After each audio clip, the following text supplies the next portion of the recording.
Por tanto, id y haced discípulos. Esa fue la tarea que nos puso nuestro Señor Jesucristo, ¿no?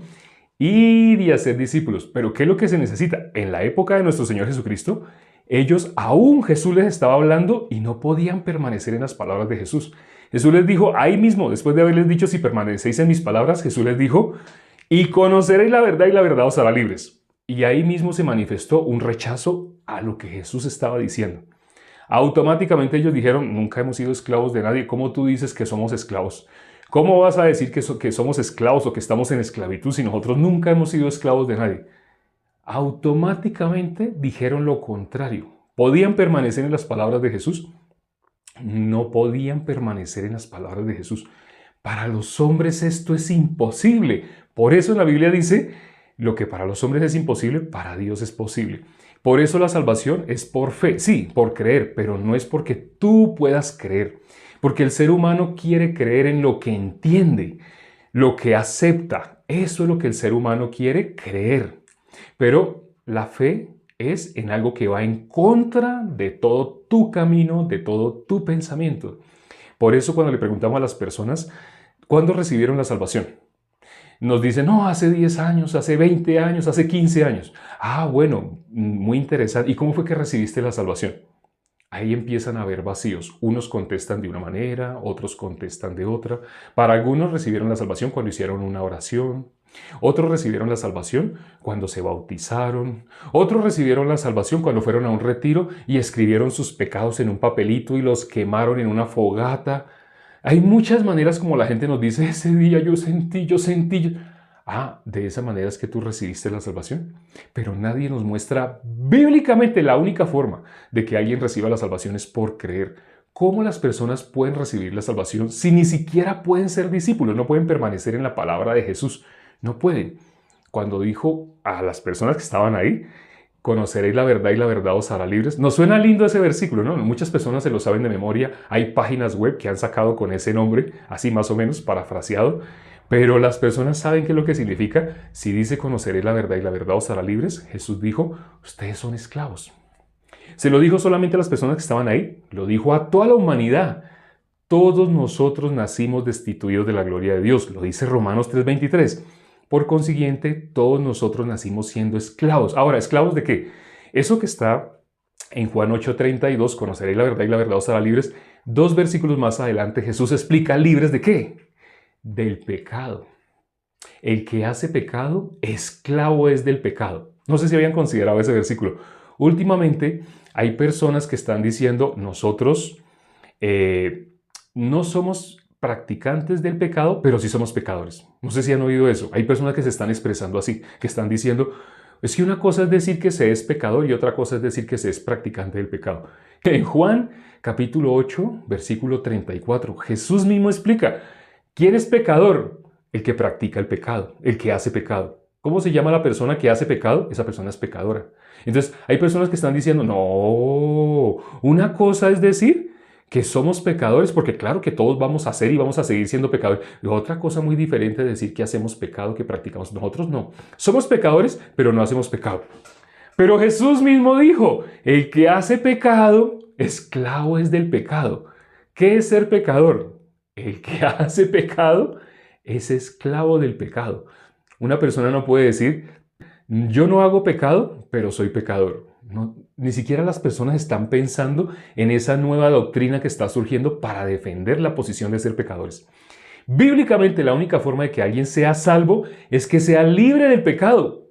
Satanás no deja que las personas ni siquiera mediten en lo que está escrito en la palabra y usan la misma palabra para justificar que todavía son. Usan algunos versículos sacados de contexto y supuestamente usan hermenéutica.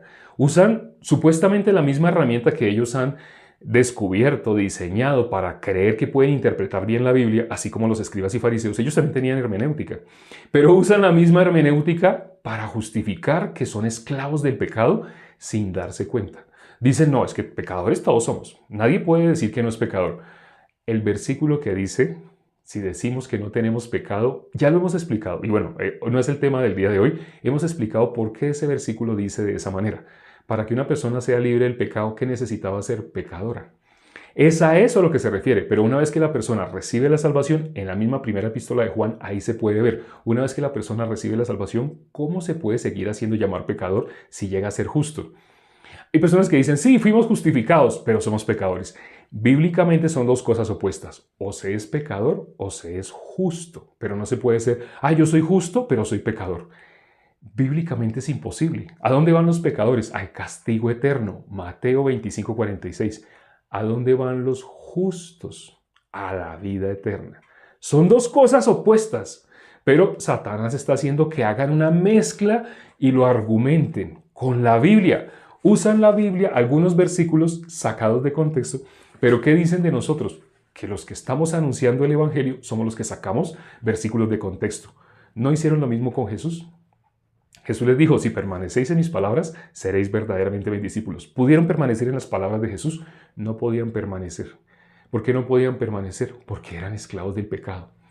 Entonces, lo que Jesús les decía, ellos iban en contra. ¿Jesús a qué vino? A pagar el precio del pecado. Ellos podían recibir lo que Jesús hizo, no lo podían recibir, no lo querían recibir, únicamente querían decir, somos pecadores y a la vez somos hijos de Dios. Eso es imposible.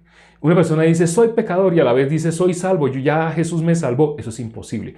Bíblicamente, Hechos, capítulo 2, versículo 38, dice claramente, para que una persona reciba el Espíritu Santo, ¿qué necesita? Ese versículo lo dice, Hechos, capítulo 2, versículo 38. Para que una persona sea libre, para que sea salva, esa persona necesita recibir primero el perdón de los pecados. Esto lo enseñan las que se conocen como iglesias, no lo enseñan. Por eso las personas tienen una mezcla. Dicen que son pecadores y a la vez dicen que son hijos de Dios. Dicen que son pecadores y que recibieron la salvación. Pero recibir la salvación es recibir el perdón de los pecados. Esto no lo conocen, lo ignoran. Por consiguiente, la salvación que tienen es como la de los fariseos, como la de los escribas. Los fariseos y los escribas decían que eran hijos de Dios. Ellos daban testimonio de ellos mismos diciendo que eran hijos de Dios. Ellos tenían muchas buenas obras hermosas, mejor que las que tienen las religiones de hoy en día. Pero sin embargo Jesús, ¿qué les dijo? No, ustedes son hijos de vuestro padre el diablo. Ellos estaban tratando de entrar por un lugar diferente a la puerta, por sus obras. Nadie por medio de sus obras puede entrar delante del reino de los cielos. Actualmente, ¿cómo están llamando a esas obras? Santificación, así llaman. Bíblicamente la santificación no es tu comportamiento, la moralidad no es. Pero eso es lo que están enseñando como el camino para llegar delante de Dios. Es decir, el ser humano que lo que quiere, gente buena. ¿Y qué dijo Jesús? Ninguno hay bueno. Eso nunca se puede romper. ¿Quién puede permanecer en las palabras de Jesús? Es decir, ¿quién puede ser verdaderamente su discípulo? Como el versículo que leímos hoy.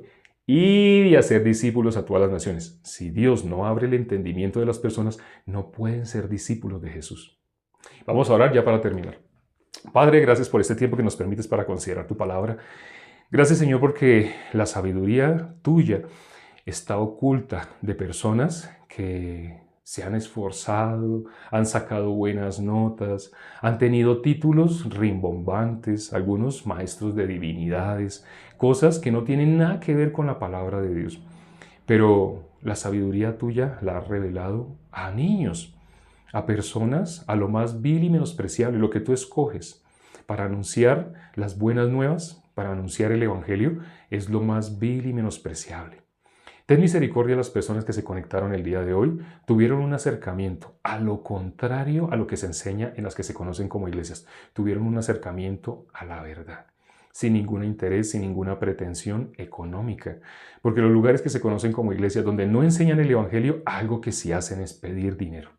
Ten misericordia, Padre, de las personas que se conectaron el día de hoy y permite, Señor, que puedan recibir la salvación. Ten misericordia y quítales esas vendas, quítales ese velo, permite que puedan ver claramente las Escrituras. Te lo pedimos y hemos orado en el nombre de nuestro Señor Jesucristo. Amén.